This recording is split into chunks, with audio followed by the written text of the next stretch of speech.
हाल ही में मैं Concordia Missouri में उस छोटे से मेथोडिस्ट चर्च में गई जहाँ मेरा मन परिवर्तन हुआ था। मैं कैंसास शहर में ओपेरा हाउस में सभा ले रही थी। मैंने अपने स्टाफ के कुछ लोगों को साथ लिया और कॉनकॉर्डिया तक ड्राइव किया। आपने देखा होगा जहाँ मैंने पहली बार यीशु को ग्रहण किया। मैंने उनको ये बताया।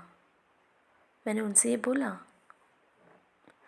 मैं आपसे सच बताती हूँ, मैं बहुत हैरान थी कि सालों से यह छोटा सा मेथोडिस्ट चर्च कितना और छोटा हो गया है। एक समय था जब ये मुझे बहुत बड़ा चर्च लगता था। मुझे ये कैथेड्रल लगता था जहाँ बिशप सभाएं लेते हैं। तब मैंने महसूस किया कि इसमें 75 या 100 लोगों के बैठने से ज़्यादा सीट्स ही नहीं हैं। मैं उस छोटे से वेस्टिब्यूल में गई जहाँ चर्च का सामान रखा होता था। वहाँ वही रस्सी थी, वही पहली घंटी, वही दूसरी घंटी सभा के समय को अनाउंस करने के लिए। ये एक ही वो सेम बेल थी जिसे वो बजाते थे जब शहर में कोई मर जाता था। एक बार घंटी बजने का मतलब था कि किसी बच्चे की मृत्यु हुई है। 2 बार घंटी बजने का मतलब था कि किसी मध्यम आयु के व्यक्ति की मृत्यु हुई है। जब एक वृद्ध व्यक्ति की मृत्यु होती तो वो इसे 3 बार बजाते। ये घंटी कारण बन जाती थी लोगों के टेलीफोन के पास भागने का और ऑपरेटर से ये पूछने का कि किसकी मृत्यु हुई है। ये है कॉनकॉर्डिया मिसूरी। उस दोपहर मैं चर्च में घूम रही थी। सेम वही प्यूज बेंचेस थी, वही रेलिंग, वही पुलपिट। वास्तव में उस छोटे से चर्च में कुछ नहीं बदला था, लेकिन मैं कितनी बदल चुकी थी। मैंने वर्षों पहले उस रविवार की सुबह के बारे में सोचा। मेथोडिस्ट भजनों की किताब हाथ में लिए हुए मैं अपनी मम्मा के पास खड़ी थी। मम्मा के परिवार में सभी मेथोडिस्ट थे। मेरे नाना वॉकिनहॉर्स्ट हमेशा इस चर्च में जाते और उसी बेंच पर बैठते थे जब तक कि उनकी मृत्यु नहीं हुई। वो पूरी गंभीरता से ये विश्वास करते हुए जिए और मर भी गए कि केवल मेथोडिस्ट ही स्वर्ग जा सकते हैं। तभी से मैं ये काफ़ी सोचती थी कि कितनी हैरान करने वाली बात मेरे नाना वॉकिनहॉर्स्ट के लिए होगी यदि वे खुद स्वर्ग में बैप्टिस्ट, प्रेस्बिटेरियन, लूथेरन्स और कैथोलिक लोगों को मिले स्वर्ग में। मुझे बिल्कुल यकीन नहीं है कि क्या वो उन सबके साथ वहाँ तालमेल बिठा सकते हैं। खैर, उस रविवार की सुबह पवित्र आत्मा के साथ मेरा पहला परिचय था। मैं त्रिएकता के इस तीसरे व्यक्ति के बारे में कुछ भी नहीं जानती थी, लेकिन वो एक महान कायरता के साथ मुझ पर आया और वहाँ खड़े हुए उस मेथोडिस्ट भजनों की किताब को पकड़े हुए मैं उस बड़ी कायरता में कांपना शुरू हो गई। मैं केवल 14 वर्ष की थी और वो एक बात जो मैं जानती थी मैंने वही किया। मैंने वहाँ से बाहर की तरफ आई जहाँ मैं खड़ी थी, उस प्यू से बाहर निकली और सामने वाली बेंच पर जाकर उसके कोने में बैठ गई और रोने लगी। किसी दुख की वजह से नहीं, लेकिन उस गहरी भावना की वजह से जो मुझे घेरे हुए थी। कुछ हो गया था मुझे। आत्मिक अनुभवों को वास्तव में कोई बयान नहीं कर सकता क्योंकि वो आत्मिक हैं। आत्मिक चीज़ों का बयान करने के लिए मनुष्यों की शब्दावली में कोई शब्द नहीं है। लेकिन मैं जान गई थी ठीक उसी क्षण में मैं नया जन्म ले चुकी थी। मैंने अपने नए जन्म के अनुभव के बारे में उस समय से ठीक इस समय तक कभी भी संदेह नहीं किया। मैं जानती थी कि मुझे कुछ हो गया है। मैं जानती थी कि मेरे पाप माफ़ किए जा चुके हैं। मैं जानती थी मेरे पाप लहू से ढाँप दिए गए हैं। उसी क्षण में यीशु मसीह मेरे दिल में बहुत वास्तविक बन गए। सेवकाई के लिए मेरी बुलाहट उतनी ही निश्चित है जितना मेरा मन परिवर्तन। आप कुछ भी मेरे बारे में बोल सकते हैं, जो भी आप चाहते हैं। जैसे कि एक स्त्री होने के कारण आपको कोई अधिकार नहीं है पुलपिट पर जाने का और सुसमाचार प्रचार करने का।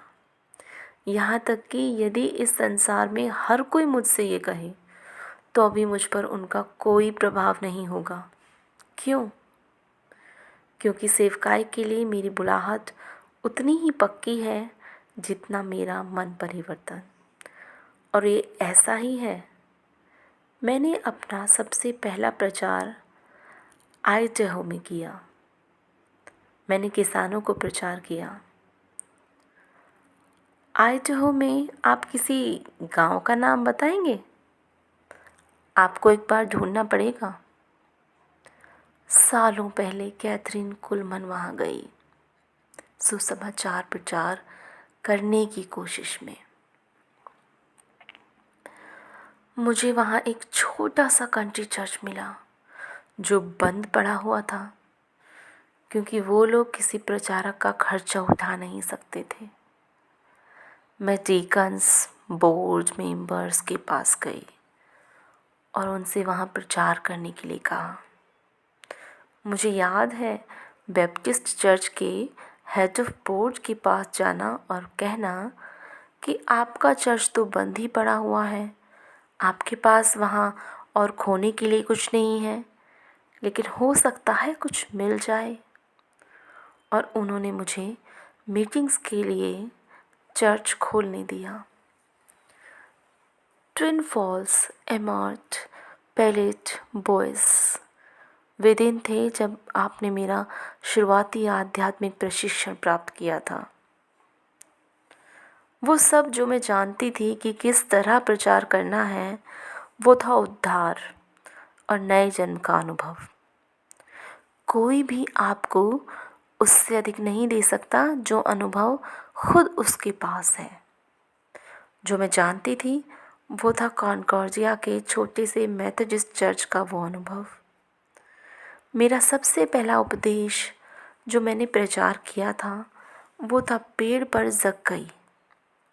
और परमेश्वर जानता है कि यदि कोई पेड़ के ऊपर था तो वो निश्चित रूप से मैं ही थी जब मैं उस उपदेश को दे रही थी।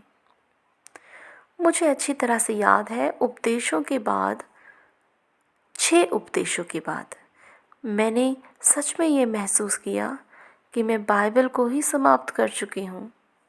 मैंने जक्कई पर प्रचार किया, स्वर्ग पर प्रचार किया, नरक पर प्रचार किया, मैंने परमेश्वर के प्रेम पर प्रचार किया, आप जानते हैं। और क्या प्रचार करने के लिए था। लेकिन साल आते गए और चले गए और मैंने जाना कि आप परमेश्वर के वचन के गहरे सत्य को कभी समाप्त नहीं कर सकते। मैं बहुत अच्छी तरह से पौलुस के ये कहने का अर्थ जानती हूँ जब वो डिक्लेयर करता है कि सुसमाचार प्रचार के लिए मैं परमेश्वर के द्वारा बुलाया गया हूँ। मैं नहीं जानती कि प्रभु ने मुझे क्यों बुलाया है। मुझे थोड़ा सा भी अंदाज़ा नहीं है कि प्रभु ने मुझे सुसमाचार प्रचार के लिए क्यों चुना। यहाँ लाखों लोग हैं जो मुझसे बेहतर इस कार्य को कर सकते हैं, ये मुझे विश्वास है। लाखों लोग मुझसे बेहतर सुसज्जित हैं। एक ऐसा कारण जो मैं आपको दे सकती हूँ वो ये है कि मैं जानती हूँ कि मैं कुछ भी नहीं हूँ और मैं कभी नहीं भूलती कि मैं कहाँ से आई हूँ। जब आपके पास कुछ नहीं होता है और आप स्वीकार कर लेते हैं कि आपके पास कुछ नहीं है, तो आपके लिए बहुत आसान होता है उसकी तरफ देखना और कहना, प्रभु यीशु, यदि आप कुछ नहीं को ले सकते हैं तो इस कुछ नहीं का उपयोग करें। मेरे हाथों को लें, मेरी आवाज़ को लें, मेरे मन को लें, मेरे शरीर को लें, मेरे प्यार को लें। ये ही सब है जो मेरे पास है। यदि आप इनका इस्तेमाल कर सकते हैं तो मैं ये सब आपको देती हूँ। और उसने मेरा कुछ नहीं लिया और इस कुछ नहीं का इस्तेमाल अपनी महिमा के लिए किया।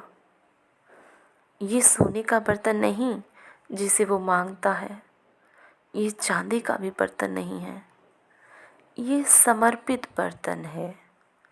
इसका रहस्य परमेश्वर के लिए समर्पण है। एक दिन मैं अपना आखिरी उपदेश प्रचार करूँगी, मैं अपनी अंतिम प्रार्थना करूँगी, मैं परमेश्वर की महिमा युक्त उपस्थिति में खड़ी हो जाऊँगी। ओह, मैं कई कई बार ये सोचती हूँ, मैं अक्सर ये सोचती हूँ कि मेरे वो पहले शब्द क्या होंगे जब मैं उससे मिलूँगी जिसे मैंने कितने समय से प्यार किया है और अभी तक देखा नहीं। मैं उससे क्या कहूँगी जब मैं उसकी महिमा में उपस्थिति में खड़ी हो जाऊँगी। मैं जानती हूँ अपने वो पहले शब्द जो मैं उससे कहूँगी, उसके अद्भुत चेहरे में देखकर। प्रिय यीशु, मैंने कोशिश की, मैंने सिद्ध कार्य तो नहीं किया क्योंकि मैं एक इंसान थी और बहुत गलतियाँ की, असफलताएं भी थीं। मुझे माफ़ करें, लेकिन मैंने कोशिश की। लेकिन ये सब तो परमेश्वर को पहले ही पता है, वो ये सब जानता है।